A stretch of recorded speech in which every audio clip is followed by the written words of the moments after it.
یہ جو امام بغوی ہیں رحمہ اللہ، ان کی زندگی کو پیش کرنے کا ایک بہت ہی بنیادی مقصد یہ بھی ہے کہ آپ خالص اہل السنہ والجماعہ کے عالم دین، خالص اہل السنہ والجماعہ کے عالم دین۔ امام بغوی رحمہ اللہ کی ایک کتاب ہے شرح السنہ، شرح السنہ، انہوں نے وہ متن بھی ہے وہ شرح بھی ہے۔ آپ نے احادیث کو بہت ہی صحت کا اہتمام کر کے اس میں آپ نے ترتیب دیا۔ کچھ روایتیں اس میں ضعیف بھی ہیں، اس کی شرح بھی لکھی آپ نے، کبھی بہت طول دیا آپ نے۔ اس کی جو سب سے پہلی کتاب ہے کتاب الایمان، اس میں آپ نے ایک باب قائم کیا کہ باب بیانی ان الاعمال من الایمان یزید وینقص والرد علی المرجئہ، باب ہی قائم کیا آپ نے۔ یعنی کتاب کے آغاز کی میں بات کر رہا ہوں، دوسرا باب ہے، تیسرا باب کتاب الایمان جو آپ نے لکھی، خالص اہل السنہ والجماعہ کی نمائندگی کہ اعمال ایمان میں داخل ہے، یزید وینقص، ایمان گھٹتا بڑھتا ہے۔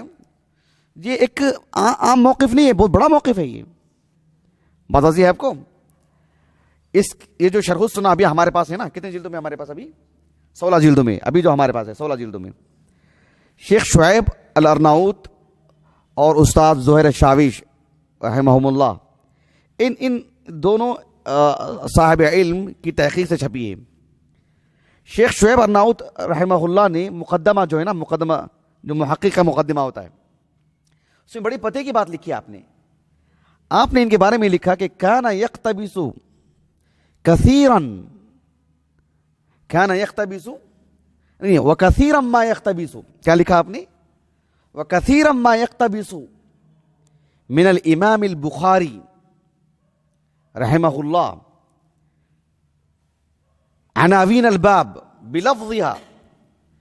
امام بخاری رحمہ اللہ نے جو صحیح بخاری میں کتاب الایمان، کتاب العلم اور دیگر جو کتابیں ہیں صحیح بخاری کی، اس میں امام بخاری نے جو عنوان قائم کیا نا، کہا کہ کثیرا ما یقتبس من الامام البخاری رحمہ اللہ، کہا کہ عناوین الباب بلفظها۔ امام بخاری رحمہ اللہ نے جس طرح سے باب قائم کیا ہے، ہو بہو یہ میں نے انہی کی زبانی پڑھا، وہ پھر میں نے موازنہ کیا کافی جگہوں پر، ہو بہو ونصها الواردہ فی صحیح ایسے لکھا۔ امام بخاری رحمہ اللہ کی جو الجامع الصحیح ہے، جو ابواب امام بخاری نے قائم کی ہیں، ہو بہو ایسے انہوں نے باب قائم کیا، ہو بہو۔ اس سے آپ کا اہل السنہ عقدی اعتبار سے ہونے کے اعتبار سے آپ اور کیجیے۔ آپ امام بغوی رحمہ اللہ کی جو ابھی میں نے جس کتاب کا حوالہ دیا نا شرح السنہ کا، اس میں جو کتاب الایمان ہے، تقریباً 10 ابواب کے آس پاس میں نے باب نمبر نہیں دیکھا، اس میں وہ آیات، قرآن مجید کی وہ آیات جو اللہ رب العالمین کی صفات سے متعلق ہیں، اور جو احادیث جن میں اللہ سبحانہ و تعالیٰ کی صفات ذاتیہ فعلیہ جو بیان کی گئی ہیں، اسے آپ نے یکجا کیا۔ صحیح مسلم میں ایک کتاب ہے کتاب القدر، ایک حدیث ہے بہت ہی معروف حدیث، عبداللہ بن عمرو بن عاص رضی اللہ عنہما کہتے ہیں رسول اللہ صلی اللہ علیہ وسلم نے فرمایا کہ ان قلوب بنی آدم کلھا بین اصبعین من اصابع الرحمن۔ اللہ رب العالمین دنیا میں جتنے بھی لوگ ہیں بنی آدم، ان کے دل اللہ سبحانہ و تعالیٰ کے 2 انگلیوں کے درمیان ہیں۔ اس حدیث مبارکہ کو نقل کرنے کے بعد امام بغوی نے نیچے جو لکھا ہے بہت ہی شاندار الفاظ آپ نے لکھا کہ الاصبع المذکورۃ فی الحدیث، حدیث میں جو الاصبع انگلی کا ذکر ہے نا، کہا کہ صفت من صفات اللہ، یہ اللہ رب العالمین کی صفات میں سے ایک صفت ہے، انگلی اللہ رب العالمین کی صفات ذاتیہ میں سے ہے۔ اس کے بعد آپ نے لکھا وَكَذَلِكَ مَا جَاءَ بِهِ الْكِتَابُ أَوِ السُّنَّةُ مِنْ هَذَا الْقَبِيلِ من صفات اللہ، اور جو بھی قرآن میں حدیث میں اللہ رب العالمین سے متعلق اس قبیل سے جو بھی باتیں بیان کی جائیں گی سب وہ اللہ کی صفات میں سے ہیں۔ پھر آگے انہوں نے لکھا کالنفس والعین والوجہ والید والرجل والاتيان والمجيء والنزول الى السماء الدنيا والاستواء على العرش والضحك والفرح. یہ ساری باتیں آپ نے لکھی کہ سب یہ اللہ رب العالمین کی صفات میں سے ہیں. یہ آپ کے خالص سلفی ہونے کی دلیل ہے. آپ خالص اہل السنہ والجماعہ کے ہیں, رتی برابر بھی شائبہ نہیں. سبحان اللہ العظیم. جبکہ جس دور میں آپ نے زندگی گزاری, جس علاقے میں آپ پلے بڑے, وہ اشاعرہ کا علاقہ ہے, وہ اشاعرہ کا دور ہے. ابھی میں نے کہا نا ابو المعالی الجوینی امام الحرمین خالص اشعری, خالص اشعری, اشاعرہ کے امام.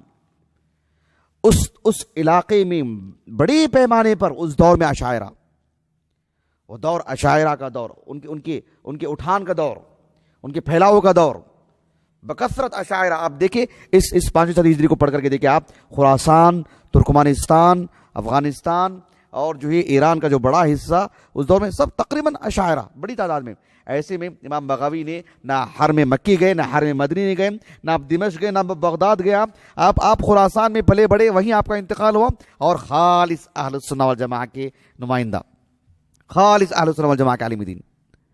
آپ کی جو کتاب ہے تفسیر کی معالم التنزیل, اس میں جہاں بھی اللہ رب العالمین کی صفات آئے ہیں, میں نے کئی مرتبہ تفسیر میں اس بات کو کہا ہے کہ آپ خالص اہل السنہ والجماعہ کی نمائندگی کرتے ہیں, ترجمانی کرتے ہیں, اور اسی کو لکھتے ہیں آپ. لا تدرکہ الابصار وہو یدرک الابصار وغیرہ کی آپ تفسیر اٹھا کے دیکھیں آپ سورۃ الانعام کی. میں نے بکثرت 1-2 مثالیں نہیں, میں سورۃ العلق کی تفسیر کیا تھا سب سے پہلے, اس کے بعد سورۃ السبا, سورۃ التحریم وغیرہ وغیرہ. ہر سورے کے آغاز میں میں شیخ الاسلام ابن تیمیہ رحمہ اللہ کے اس بات کو ہمیشہ سے نقل کیا ہوں, ہر سورے کے آغاز میں, کہ شیخ الاسلام ابن تیمیہ رحمہ اللہ سے تفسیر طبری, تفسیر قرطبی, تفسیر ابن عطیہ, تفسیر ثعلبی ابو اسحاق ثعلبی کی, تفسیر بغوی, تفسیر الواحدی, اور اس طرح کی مشہور دیگر تفاسیر سے متعلق آپ کو ہمیشہ سے سوال کیا جاتا رہا ہے. اور آپ نے اس بات کو مجموع الفتاوی میں جو ابھی ہمارے پاس مرتب ہے کئی جگہ پر لکھا آپ نے. شیخ الاسلام ابن تیمیہ رحمہ اللہ نے جب تفسیر ثعلبی کا ذکر کیا تو ابو اسحاق الثعلبی سے متعلق یہی کہا کہ آپ حاطب اللیل ہیں. الثعلبی کان فیہ خیر. ابو اسحاق الثعلبی کے بارے میں یہی کہا کہ آپ ایک اچھے عالم دین ہیں ضرور, لیکن آپ کی تفسیر میں جو موضوعات کا جو اضافہ ہوا ہے, جو کثرت ہے, اور پھر جو اہل بدعات کی جو آراء اس میں ہیں, یہ تو تفسیر ثعلبی سے متعلق ہو, ہمارے موضوع سے خارج ہے. لیکن ابن تیمیہ نے کہا رحمہ اللہ جو معالم التنزیل ہے, تفسیر بغوی ہے, یہ اسی کا مختصر ہے, اسی تفسیر ثعلبی کا اختصار ہے. تفسیر ثعلبی بھی ہمارے پاس موجود ہے, آپ نے دیکھا ہوگا, اور تفسیر بغوی اسی کا اختصار ہے. کہاں تفسیر ثعلبی, کہاں تفسیر بغوی, دیکھیں آپ. لیکن ابن تیمیہ نے جو بات کہی وہ قابل غور ہے رحمہ اللہ. ابن تیمیہ رحمہ اللہ نے کہا شیخ الاسلام کی یہ جو تفسیر بغوی ہے وہ تفسیر ثعلبی کا مختصر ہے, لیکنہ صان تفسیرہ من الاحادیث الموضوعہ, کہ امام بغوی رحمہ اللہ نے اپنی تفسیر کو تفسیر ثعلبی سے جب اختصار کیا تو موضوع روایتوں سے پاک رکھا. اور یہ قابل غور بات ہمارے موضوع سے متعلق کہا کہ وَمِنَ الْآرَاءِ الْمُبْتَدِعَةِ, اور جتنی بھی بدعتی آراء ہیں اللہ رب العالمین کی صفات سے متعلق, یا جو بھی اہل السنہ والجماعہ کا جو بالکل وسیع پیمانے پر جو عقیدہ ہے, جہاں بھی چھیڑ چھاڑ ہوئی ہے, سب سے اپنی تفسیر کو پاک رکھا امام بغوی نے رحمہ اللہ. اسی لیے ہم طلباء کو اس تفسیر کا غیر معمولی اہتمام کرنا چاہیے اس سے استفادے سے متعلق. اتنی بڑی بات کی ابن تیمیہ نے رحمہ اللہ. شیخ الاسلام ابن تیمیہ رحمہ اللہ نے جو تفسیر بغوی کی جو تعریف کی ہے, یہ ان کا معاملہ جو بھی باتیں میں نے آپ کے سامنے رکھی ہیں یہ سب باتیں عقیدے سے متعلق.